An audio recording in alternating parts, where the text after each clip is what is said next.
Revenue വകുപ്പിൻ്റെ ജില്ലാതല അവലോകന യോഗങ്ങൾ 14 ജില്ലകളിലും ആരംഭിക്കുകയാണ്. അതിൻ്റെ ഭാഗമായിട്ട് ആദ്യത്തെ ജില്ലാതല അവലോകന യോഗം ഇന്ന് കാസർഗോഡ് നടക്കുകയാണ്. റവന്യൂ വകുപ്പ് പൊതുവായി നടപ്പാക്കുന്ന പദ്ധതികളെക്കുറിച്ച് ചർച്ച ചെയ്യുന്നതിനും അതോടൊപ്പം തന്നെ 100 ദിന കർമ്മ പരിപാടികളിൽ റവന്യൂ വകുപ്പ് നടത്താൻ വേണ്ടി തീരുമാനിച്ചിട്ടുള്ള പദ്ധതികൾ ഉൾപ്പെടെയുള്ള കാര്യങ്ങൾ ജില്ലയിലെ റവന്യൂ വകുപ്പ് ഉദ്യോഗസ്ഥരുമായിട്ട് ചർച്ച ചെയ്ത് അത്തരം കാര്യങ്ങൾ എത്രയും പെട്ടെന്ന് നടപ്പാക്കുന്നതിന് വേണ്ടിയുള്ള പ്രവർത്തനങ്ങൾക്ക് രൂപകൽപ്പന ചെയ്യുന്നതിന് വേണ്ടിയാണ് ഇന്നത്തെ യോഗം ഇവിടെ തുടങ്ങുന്നത്. ജൂലൈ 30 വരെ ഉള്ള ദിവസങ്ങളിൽ 14 ജില്ലകളിലായി എല്ലാ ജില്ലകളിലെയും യോഗങ്ങൾ പൂർത്തീകരിക്കും. റവന്യൂ വകുപ്പ് കേരളത്തിലെ ജനങ്ങളെ സംബന്ധിച്ചിടത്തോളം വില്ലേജ് ഓഫീസ് മുതൽ സെക്രട്ടേറിയറ്റ് വരെ ബന്ധപ്പെട്ട് കിടക്കുന്ന ഒരു വകുപ്പ് എന്നുള്ള നിലയ്ക്ക് പരമാവധി സേവനങ്ങൾ ഏറ്റവും സുതാര്യമായി ഏറ്റവും വേഗത്തിൽ ജനങ്ങൾക്ക് ലഭ്യമാക്കാനുള്ള നടപടിക്രമങ്ങൾ ഗവൺമെൻറ്റിൻ്റെ ഭാഗത്തുനിന്നുണ്ടാവും. അതോടൊപ്പം തന്നെ നമുക്ക് അറിയാം, ഇന്ന് ഭൂമിയുമായി ബന്ധപ്പെട്ട ഒട്ടനവധി കാര്യങ്ങളുണ്ട്. ഏതാണ്ട് ഭൂമി തരം മാറ്റവുമായി ബന്ധപ്പെട്ട് തന്നെ ഏതാണ്ട് 2 ലക്ഷത്തിലധികം അപേക്ഷകൾ കെട്ടിക്കിടക്കുന്നുണ്ട്. 100 ദിന കർമ്മ പരിപാടിയിൽ ഉൾപ്പെടുത്തിക്കൊണ്ട് 25,000-ഓളം അത്തരം അപേക്ഷകൾ തീർപ്പാക്കുന്നതിന് വേണ്ടി ഗവൺമെൻറ് തീരുമാനിച്ചിട്ടുണ്ട്. പട്ടയം ഉൾപ്പെടെയുള്ള കാര്യങ്ങളിൽ ഏതാണ്ട് 100 ദിവസത്തിനകം 5,000-ഓളം പട്ടയങ്ങൾ കൊടുക്കാൻ തീരുമാനിച്ചിട്ടുണ്ട്.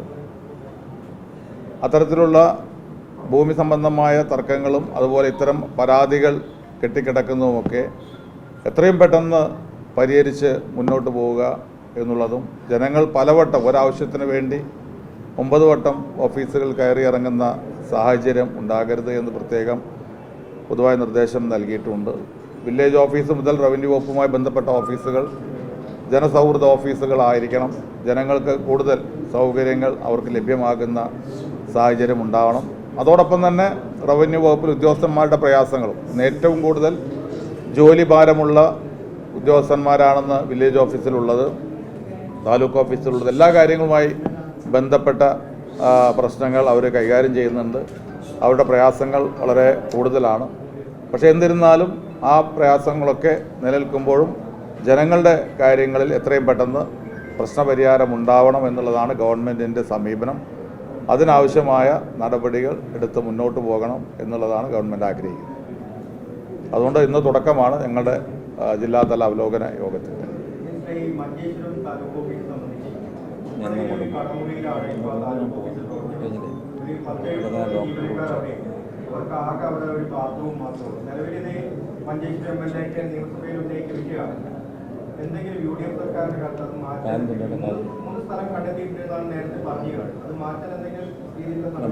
നമ്മളിപ്പോൾ നടന്നുകൊണ്ടിരിക്കുന്ന വില്ലേജ് ഓഫീസുകളുടെ ഒരു അവസ്ഥ നമുക്കറിയാം. പല വില്ലേജ് ഓഫീസുകളും വളരെ പ്രയാസകരമാണ്.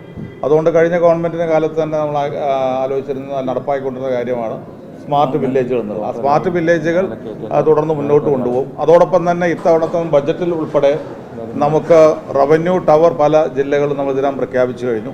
മിനി സിവിൽ സ്റ്റേഷനുകൾ നമ്മൾ ഇതിനകം പ്രഖ്യാപിച്ച് കഴിഞ്ഞു. അതോടൊപ്പം തന്നെ താലൂക്ക് ഓഫീസുകൾ സ്ട്രെങ്തൻ ചെയ്യുന്നതിന് ആവശ്യമായ നടപടികൾ ഗവൺമെൻറ്റിൻ്റെ ഭാഗത്തുനിന്നുണ്ടാവും.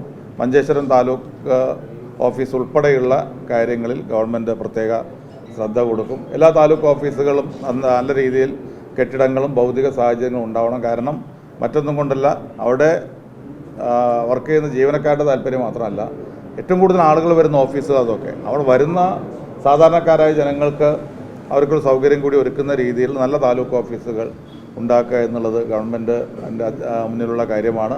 മഞ്ചേശ്വരം താലൂക്കിൻ്റെ കാര്യത്തിലും പ്രത്യേക പരിഗണന ഗവൺമെൻറ്റിൻ്റെ മുന്നിലുണ്ട്. അത് ആ രീതിയിൽ തന്നെ അവിടെ മാറ്റം ഉണ്ടാക്കും.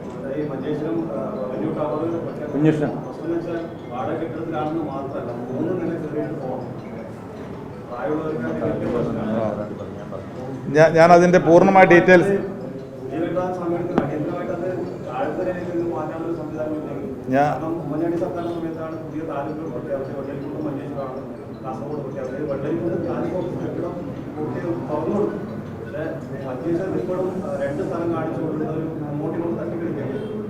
മഞ്ചേശ്വരം MLA എൻ്റെ അടുത്ത് ആ കാര്യം സൂചിപ്പിച്ചിട്ടുണ്ട്. താലൂക്ക് ഓഫീസുമായി ബന്ധപ്പെട്ട കാര്യം അദ്ദേഹം സൂചിപ്പിച്ചിട്ടുണ്ട്. ഞാൻ പറഞ്ഞല്ലോ, അതിനകത്ത് ഈ ഒരു പ്രയാസങ്ങൾ പരിഹരിക്കാനുള്ള നടപടി ഗവൺമെൻറ്റിൻ്റെ ഭാഗത്തുനിന്നുണ്ടാവും. ആരാ സംസാരിക്കുന്നു?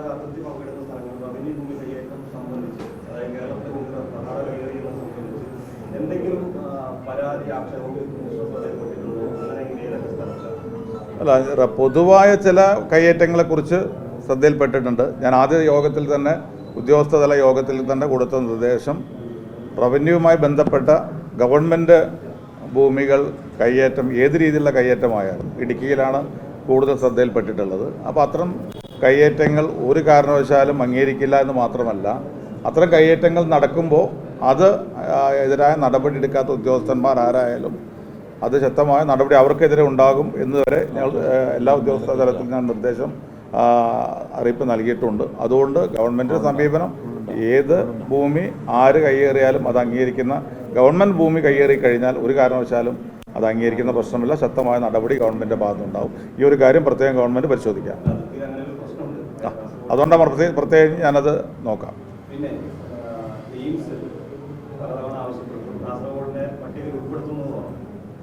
കാസർഗോഡ് ജില്ലയിൽ റവന്യൂ ഭൂമി ഏറ്റവും കൂടുതൽ ലഭ്യമായിട്ടുള്ള ജില്ലയാണ്. അതിൽ യുഡിഎഫ് സർക്കാർ ഏത് സ്ഥലമാണ് പരിഗണിക്കുന്നത്? അല്ല, അത് അറിയാലോ. എയിംസുമായി ബന്ധപ്പെട്ട സ്ഥലവുമായി ബന്ധപ്പെട്ട കാര്യം ഒരുപാട് കാലമായി ചർച്ച ചെയ്യുന്ന ഒരു കാര്യമാണ്. ഞങ്ങൾ പൊതുവായിട്ടുള്ള തീരുമാനം എവിടെയായാലും എയിംസ് വരണം എന്നുള്ളതാണ്. നമുക്ക് അതിനകത്ത് സ്ഥലം ഇല്ലാന്നുള്ള പേരിൽ നഷ്ടപ്പെട്ടു പോരുത്. ആരോഗ്യവകുപ്പ് മന്ത്രി വളരെ വ്യക്തമായി അത് പറഞ്ഞിട്ടുണ്ട്. അപ്പോൾ എവിടെ വന്നു കഴിഞ്ഞാലും ഞങ്ങൾ ആവശ്യമായ സ്ഥലം കൊടുക്കും. എവിടെ നിർദ്ദേശിച്ചു കഴിഞ്ഞാലും എവിടെ എന്നുള്ളത് അത് ആരോഗ്യവകുപ്പും ബന്ധപ്പെട്ട് ആലോചിച്ച് നമുക്ക് അതിനകത്തൊരു അവസാന കാര്യം പറയാൻ പറ്റും. റവന്യൂ വകുപ്പ് അതുമായി ബന്ധപ്പെട്ട എവിടെയൊക്കെ ലാൻഡ് ഉണ്ടെങ്കിൽ ഇത്തരം കാര്യങ്ങൾ വരികയാണെങ്കിൽ അത് കേരളത്തിലെ ആരോഗ്യ മേഖലയിൽ വലിയ നേട്ടമുണ്ടാക്കുന്ന ഒരു സ്ഥാപനം എന്നുള്ള നിലയ്ക്ക് റവന്യൂ വകുപ്പിന് കീഴിലുള്ള ലാൻഡ് അത് വിട്ടുകൊടുക്കാൻ കഴിയുന്നതാണെങ്കിൽ നിർബന്ധമായത് വിട്ടുകൊടുത്തുകൊണ്ട് എയിംസ് പോലെയുള്ള സ്ഥാപനം വരുന്നതിനുള്ള എല്ലാ പിന്തുണയും റവന്യൂ വകുപ്പിൻ്റെ ഭാഗത്തുനിന്നുണ്ടാവും.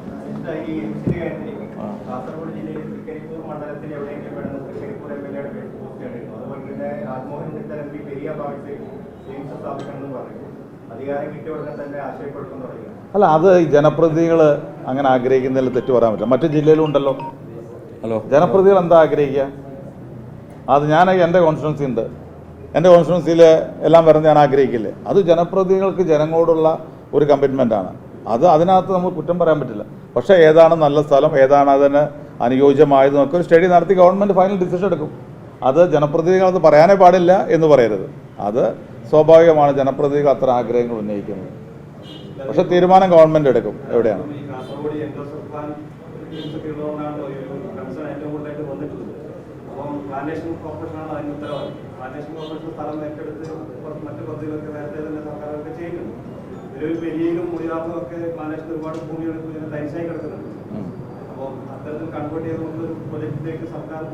അല്ല, ഞാൻ ഒറ്റ വാക്കിൽ പറയുന്നു, നമുക്ക് എയിംസ് അനുഭവിച്ച് കിട്ടിയ കേരളത്തിൽ എവിടെയായാലും അത് അതിന് ആവശ്യമായ ഭൂമി കണ്ടെത്തി ഗവൺമെൻറ് കൊടുക്കും. അതിന് ഒരു പ്രയാസം ഉണ്ടാവില്ല. ഭൂമി ഇല്ലാത്തതിൻ്റെ പേരിൽ സ്ഥാപനം വരാതിരിക്കുക എന്നുള്ളതില്ല.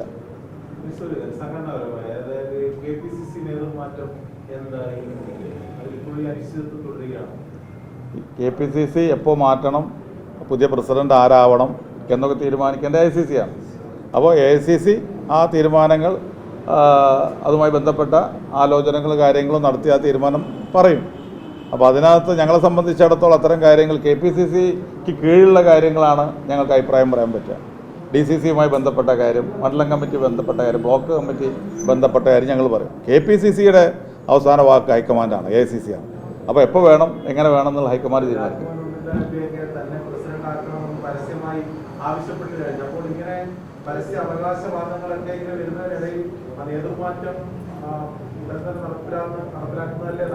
അല്ല, അത് ഞാൻ പറയുന്നല്ലോ, അതിനകത്ത് ഹൈക്കമാൻഡിന് തോന്നുന്നതാണ് ഇപ്പോഴാണ് ഏറ്റവും ഉചിതമായ സമയം. ഹൈക്കമാൻഡ് നടപ്പാക്കും. അതല്ല, അല്പം കഴിഞ്ഞിട്ടാണ് നല്ല സമയം, അപ്പോൾ നീട്ടിക്കൊണ്ടുപോകും. അതിനൊക്കെ അധികാരം ഹൈക്കമാൻഡിനുണ്ട്. അത് ഹൈക്കമാൻഡ് എടുക്കുന്ന തീരുമാനം എന്താണോ അത് അംഗീകരിക്കുക. പക്ഷേ അല്ല, സംബന്ധിച്ച് പുതിയ ഭരണം ലഭിക്കുന്നു. ഇവിടെ ഈ പാർട്ടിയും സർക്കാരിനും ഇതിലൊരു കണക്ഷൻ ഉണ്ടല്ലോ. അപ്പൊ അത് ഇല്ലാണ്ടാവില്ല എന്നത് ഏതൊരു അനിശ്ചിതത്വം തുടരുമ്പോൾ പാർട്ടി പ്രസിഡന്റ് തന്നെ ഇപ്പോൾ ഗവൺമെൻറ്റിലുണ്ട്.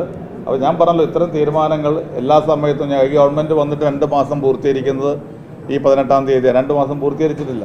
അപ്പോൾ അതുകൊണ്ട് തന്നെ ഒരു വലിയ സമയം സംഘടനാ മാറ്റത്തിൻ്റെ കാര്യത്തിലൊന്നും ഇതുവരെ വന്നിട്ടില്ല. സ്വാഭാവികമായും ഹൈക്കമാൻഡിന് കേരളത്തിലെ കാര്യങ്ങളെക്കുറിച്ച് നല്ല ബോധ്യമുണ്ട്. ആ ബോധ്യത്തിനനുസരിച്ചുള്ള തീരുമാനം ഹൈക്കമാൻഡ് എടുക്കും എന്ന് തന്നെയാണ് ഞങ്ങളൊക്കെ പ്രതീക്ഷിക്കുന്നത്. മുഖ്യമന്ത്രി ഏകപക്ഷീയമായ തീരുമാനങ്ങൾ ചില വിഷയങ്ങൾ എടുക്കുന്നു എന്ന തരത്തിൽ വിമർശനങ്ങളുണ്ട്. പാർട്ടിക്കുള്ളിലും അത്തരം അതിർത്തിയുണ്ട് എന്ന് പുറത്തു വന്നിരുന്നു. നിഷേധിക്കാം. പക്ഷേ അത്തരത്തിലുള്ള വാർത്തകളൊക്കെ പുറത്തു വന്നിരുന്നു. പക്ഷെ അവിടെ ഇത് നിയന്ത്രിക്കേണ്ടതും അല്ലെങ്കിൽ ഇതിലൊരു കണക്റ്റീവ് ഇതാകേണ്ടത് പാർട്ടിയാണ്, സംഘടനാപരമായി.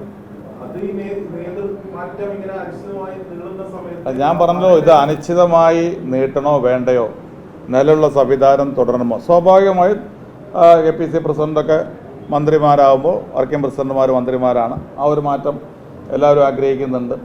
ഞങ്ങളൊക്കെ അതിൻ്റെ ഭാഗമായി നിൽക്കുന്നവരാണ്. പുതിയ ലീഡർഷിപ്പ് വരണം എന്നുള്ളത് ഞങ്ങൾക്ക് എല്ലാ രീതിയിലും സ്വാഗതം ചെയ്യുന്നതാണ്. പക്ഷേ അതൊക്കെ തീരുമാനിക്കേണ്ടത് ഹൈക്കമാൻഡാണ്. അപ്പോൾ ഇപ്പോൾ ഒരു വലിയ നീണ്ട കാലയളവ് അങ്ങനെ ആയിട്ടില്ല. 45 ദിവസമേ ഈ ഗവൺമെൻറ് വന്നിട്ട് 45 ദിവസമേ ആയിട്ടുള്ളൂ. അപ്പോൾ അതിനകത്ത് ഹൈക്കമാൻഡ് തീരുമാനം എടുക്കും. ഉചിതമായ സമയത്ത് ആ തീരുമാനം എടുക്കും. അതിൽ നിങ്ങൾ ആശങ്കപ്പെടേണ്ട കാര്യമില്ല. ഇപ്പോൾ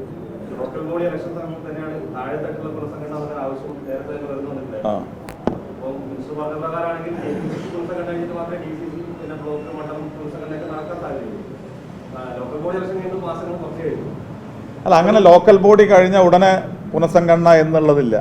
ഞങ്ങൾ അതിന് മുമ്പ് തന്നെ കുറേ പ്രോസസ്സ് ബ്ലോക്ക് പ്രസിഡന്റുമാർ ഇത് ചെയ്ത് കഴിഞ്ഞു. ബ്ലോക്ക് പ്രസിഡന്റുമാർ വന്നിട്ട് എനിക്ക് തോന്നുന്നു പുതിയ ബ്ലോക്ക് പ്രസിഡന്റുമാർ വന്നിട്ട് 3 വർഷം ആയി കാണുള്ളൂ. 3 വർഷം ആവുന്നേ ഉള്ളൂ. മണ്ഡലം പ്രസിഡന്റുമാരും നടത്തി. അത് ഒരു പുനഃസംഘടന വന്നു കഴിഞ്ഞാൽ താഴെത്തട്ടിൽ തദ്ദേശ സ്വയംഭരണ തെരഞ്ഞെടുപ്പ് കഴിഞ്ഞ ഉടനെ പുനഃസംഘടന എന്നൊന്നുമില്ല. ഇപ്പോഴത്തെ ഒരു സാഹചര്യം ഒരു പരിധിവരെങ്കിലും ഉള്ളത് പ്രസിഡന്റും വർക്കിംഗ് പ്രസിഡന്റുമാരും ഉൾപ്പെടെ ഇന്ന് ക്യാബിനറ്റിലാണ്. അപ്പോൾ കുറേ കൂടി സ്വതന്ത്രമായി പ്രവർത്തിക്കാനൊരു പുതിയ ബോഡി എന്നുള്ള ഒരു അഭിപ്രായം വന്നിട്ടുണ്ട്. പുതിയ ആളുകൾ, പുതിയ ലീഡർഷിപ്പ് എന്നുള്ളത്. അല്ലാതെ ഒരു തെരഞ്ഞെടുപ്പ് വന്ന ഉടനെ മാറ്റം എന്നുള്ളതില്ല. അപ്പോൾ അതുകൊണ്ട് അത് എപ്പോൾ വേണമെന്നുള്ളത് ഹൈക്കമാൻഡ് തീരുമാനിക്കും. വയനാട്ടിൽ നമ്മൾ 1-ാം ഘട്ടം നമ്മളതുമായി ബന്ധപ്പെട്ട ഈ ഒരു ദുരന്തമുണ്ടായി കഴിഞ്ഞപ്പോൾ നമ്മൾ ഫോക്കസ് കൊടുത്ത റെസ്ക്യൂ ഓപ്പറേഷനാണ്. ആ റെസ്ക്യൂ ഓപ്പറേഷൻ നമുക്ക് 2-3 ദിവസം കൊണ്ട് തീർക്കാൻ കഴിയും എന്നുള്ള പ്രതീക്ഷ ഉണ്ടായിരുന്നു. പക്ഷേ അല്ലാത്ത രീതിയിലുള്ള മഴയായിരുന്നു. അവിടെ ചെല്ലുന്നവർക്ക് അവിടുത്തെ മഴയിൽ നമുക്കവിടെ റെസ്ക്യൂ ഓപ്പറേഷൻ അത്ര പ്രയാസകരമാണ്. അവിടുത്തെ മണ്ണൊരു പ്രത്യേക തരത്തിലുള്ളതാണ്. അപ്പോൾ അതുകൊണ്ട് തന്നെ 5 ദിവസത്തോളം നീണ്ടു നിന്നു. നമുക്ക് 8 പേരാണ് നമുക്ക് കാണാതെ പോയത്. 3 പേരുടെ മൃതദേഹം അന്ന് തന്നെ കിട്ടി. അടുത്ത 2 ദിവസങ്ങൾ 4 പേരെ കിട്ടി. ഒരാളുടെ മൃതദേഹം കിട്ടാനാണ് അല്പം താമസിച്ചത്. ഇന്നലെ അവസാന ഹിമാചൽ സ്വദേശിയായ അവസാനത്തെ വിക്രം റാണയുടെ മൃതദേഹവും കിട്ടി. 8 പേര് മിസ്സിംഗ്. 8 പേരുടെ മൃതദേഹവും നമുക്ക് തെരച്ചിലിൽ കിട്ടി. എല്ലാവരും ഒറ്റക്കെട്ടായി. നമുക്ക് ആശങ്കയുണ്ട്. അവിടുത്തെ ആ സ്ഥിതി കണ്ടു കഴിഞ്ഞാൽ നമുക്ക് ഇത് തെരച്ചിലൂടെ നമുക്ക് കണ്ടെത്താൻ കഴിയുമ്പോൾ ആശങ്കയുണ്ടായിരുന്നു. അത്രമാത്രം മണ്ണും തൊട്ടടുത്ത് മീനാക്ഷി പുഴയും ഒക്കെയുള്ളൊരു അന്തരീക്ഷമായിരുന്നു. പക്ഷേ എല്ലാവരും NDRF-ഉം ഫയർഫോഴ്സും പോലീസും അതുപോലെ തന്നെ അവിടെയുള്ള സിവിലിയനായിട്ടുള്ള ആളുകളും മറ്റ് സംഘടനകൾ എല്ലാവരും ഒരുമിച്ച് ചേർന്ന് രാഷ്ട്രീയത്തിന് അതീതമായി ഒരുമിച്ച് പ്രവർത്തിച്ച് ഒരു മാതൃകാപരമായി തന്നെ നമുക്കവിടെ റെസ്ക്യൂ ഓപ്പറേഷൻ മുന്നോട്ട് കൊണ്ടുപോകാൻ കഴിഞ്ഞു. നമുക്ക് 8 പേരെയും നമുക്ക് കണ്ടെത്താൻ കഴിഞ്ഞു. ആ 8 പേരുടെയും പോസ്റ്റ്മോർട്ടം നടപടികൾ പൂർത്തീകരിച്ച് ശരീരം എംബാം ചെയ്ത് അവരവരുടെ വീടുകളിലേക്ക് എയർലിഫ്റ്റ് ചെയ്യാനുള്ള എല്ലാ നടപടികളും പൂർത്തീകരിക്കാൻ കഴിഞ്ഞു. നമുക്ക് വളരെ വേദനാജനകമായ കാര്യമാണ് അവിടെ ഉണ്ടായത്. അതാണ് 1-ാം ഘട്ടം എന്നുള്ളത്. ഇനി 2-ാം ഘട്ട ഓപ്പറേഷൻ എന്ന് പറയുന്നത് അവിടെ മൂടിക്കിടക്കുന്ന മണ്ണ്, ഒരുപാട് മണ്ണ്. അവിടെ ട്രാഫിക് മുഴുവൻ ആദ്യം ബ്ലോക്കായിരുന്നു. ചൂരൽമല മുണ്ടക്കൈ ഭാഗത്ത് താമസിക്കുന്ന ആളുകൾക്ക് ആ വഴിക്ക് പോകാൻ കഴിയാത്ത സാഹചര്യം ഉണ്ടായിരുന്നു. ആ റോഡ് നമ്മൾ ട്രാഫിക് സൗകര്യം ഒരുക്കി. ഇനി ആ മണ്ണ് നമ്മൾ 2-ാം ഘട്ടമായി നീക്കം ചെയ്യും. അതോടൊപ്പം ഈ മണ്ണെടുത്ത് തൊട്ടടുത്ത് മണ്ണ് ഒരുമിച്ചൊരു മല പോലെ ഈ കമ്പനി കൂട്ടിവെച്ചിട്ടുണ്ട്. അത് എന്ത് ചെയ്യണം എന്നുള്ള കാര്യത്തിൽ വ്യത്യസ്ത അഭിപ്രായങ്ങൾ വന്നു. കാരണം മണ്ണ് ഇപ്പോൾ നീക്കം ചെയ്യുന്ന അപകടമാണ് എന്നൊരു അഭിപ്രായം വന്നു. എന്നാൽ മണ്ണ് നീക്കം ചെയ്യണം എന്നുള്ള അഭിപ്രായം വന്നു. അതിനെ ഞങ്ങളൊരു എക്സ്പേർട്ട് കമ്മിറ്റി, 3-അംഗ എക്സ്പേർട്ട് കമ്മിറ്റി വെച്ച് അവരുടെ അഭിപ്രായം വളരെ പെട്ടെന്ന് തന്നെ എടുത്ത് ആ കാര്യത്തിലും തീരുമാനമെടുക്കും.